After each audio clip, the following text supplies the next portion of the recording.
Warning: the following video contains theorization about action figures as well as LGBT themes.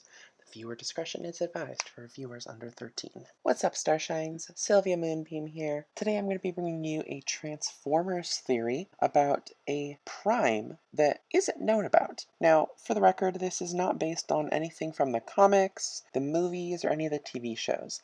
This is a prime that could have existed in the toy line. So if you're interested, sit back, relax, and let's get started.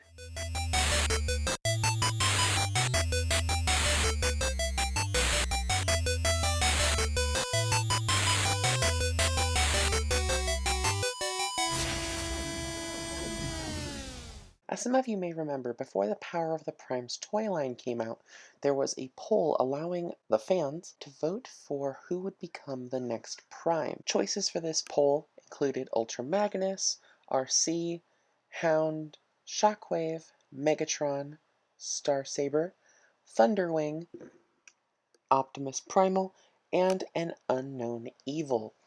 And while we may not have seen all of these figures in the Power of the Primes line, we did actually see a number of these concepts in future lines. Now, to be fair, it makes sense why certain characters were not chosen for this. Thunderwing, for example, is primarily known through the comics, and Starsaber is not really known too well outside of G1 fans and the Japanese market. However, we would, of course, see Optimus Primal get his own Prime figure, allowing us to transform Optimus Primal into Optimal Optimus. And surprisingly, we actually got another of these figures as well. The unknown evil is probably Rodimus Unicronus. It was a evil form of Rodimus, or Hot Rod, that we had never seen before, and does fit that moniker of an unknown evil. In the same idea, come Transformers War for Cybertron Siege, we actually got two more of these characters with a similar evolution mechanic, both Shockwave and Ultra Magnus. I've actually done reviews for both of these figures, but Shockwave evolves from a fairly standard Shockwave into a version I like to call Dr. Shocktopus. Meanwhile, we finally got a decent evolving Ultra Magnus going from his unarmored form to his armored form. While neither one of these figures has been confirmed to be a prime, I think if these figures were released during Power of the Primes, we would have seen them marketed with the same evolution mechanic that we saw with Optimus, Nemesis Prime, Rodimus Prime, Rodimus Unicronus, and, of course, Optimal Optimus. But that just leaves three characters remaining: Hound, RC, and Megatron. For anyone who's been following the series for even just a moderate amount of time, you probably know that Megatron does have an upgraded form, Galvatron. So it doesn't necessarily make sense to have another alternate form of Megatron where he isn't Galvatron. In fact, even with the Cybertron Adventure series, one of the latest episodes had Megatron in a more powered up form, and he resembles Galvatron, even though he's still referred to as Megatron. In addition, I think Hasbro may have been a little hesitant to make a new Megatron figure, considering we just received Mega Empress, who was a gender-swapped version of Megatron, essentially kind of like his sister, in a way, who combined into Megatronia. I think that may have been another reason why we didn't see an evolved Megatron aside from the obvious Galvatron figure. And this just leaves Hound and RC. And let's be honest, between these two characters, who's more popular? RC, of course. So, is it possible to have RC as a prime?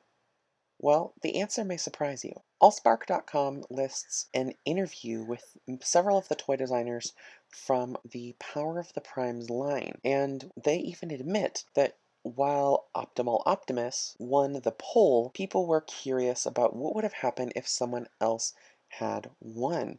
And they even say they actually did have plans with designs already drawn up for each. I believe that it was due to these sketches that we received figures of Shockwave, Rodimus Unicronus, and the evolving Ultra Magnus. However, some of these figures didn't get out of the sketch stage.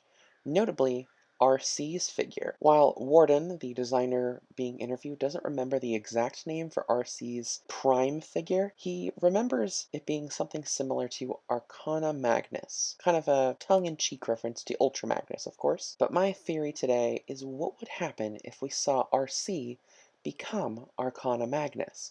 What would RC look like if she was a prime? Taking a look at the Prime Wars trilogy, we get to see that Hot Rod and Rodimus receive a figure in each of the lines. In Combiner Wars, we see a Rodimus figure at the Legends class scale. In Titan's Return, we see Hot Rod have a Deluxe class scale figure. And come Power of the Primes, we have a roughly Voyager-sized Hot Rod that turns into a Leader class Rodimus Prime. So the better question is, can we do something similar with RC? And the answer, surprisingly, is yes.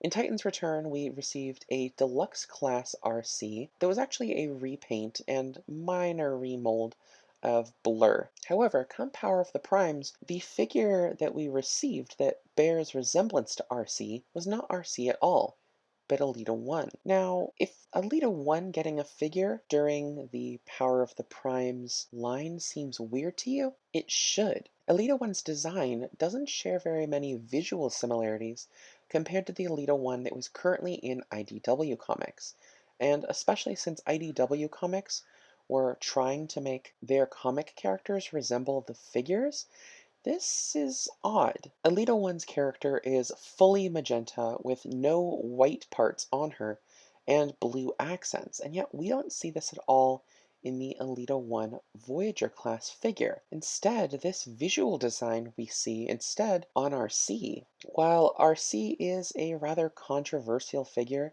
in the IDW comics, due to the fact that she is both in a lesbian relationship with Aileron, as well as the fact that they kind of ham-fisted in the fact that she was a transgender transformer. I think that this design similarity between the Elita-One figure and RC's comic design may be a hint at what could have happened. Since the comic version of Elita-One doesn't resemble her figure that much, what I believe happened is that since RC didn't win the poll, rather than having an RC figure that transformed into a combiner torso, they decided to give her a new head in the form of Elita-One. Elita-One and RC do share minor visual similarities, and so it could have been easy enough to just pop on an Elita-One head on what was supposed to be an RC figure. Now, I know what you're thinking. Having a combiner isn't the same thing as having a prime figure, and here's what my speculation is. RC, for the most part, has been a car or motorcycle across multiple continuities. What if, when RC was upgraded into Arcana Magnus, she took the form of a larger flying vehicle, like the VTOL spacecraft that Elita-One turns into? And what if, similar to Cyclonus from the Combiner Wars trilogy, Arcana Magnus had the ability to draw other Transformers to her to combine? We see this in the Power of the Primes line with Elita Infinite and, by extension, Orthia, both of which are combined forms of Elita-One. What if Orthia was designed to be the combined form of Arcana Magnus, aka RC Prime? We may never know for sure, but I want to leave you with one last grain of salt to think about. RC's Earthrise figure has been officially revealed, and some people are even getting early releases of this figure. However, the nail in the coffin for me was the recent reveal of the Elita-One figure. Take a look. With anyone who has a fairly discerning eye, you may notice the Elita-One figure is not her own figure. She is a repaint and minor retool of the RC figure. This says to me that Hasbro considers RC and Elita-One to essentially be able to be swapped out with one another. So if RC and Elita-One can share the same figure as a deluxe class, why couldn't they do that as a Voyager class? What's to say the Elita-One figure we received in Power of the Primes wasn't supposed to be RC? Who's to say that wasn't Arcana Magnus? Let me know what you think about this theory in the comments below, and until next time, I've been Sylvia-Moonbeam, And thanks for sticking around, Starshines. See you next time.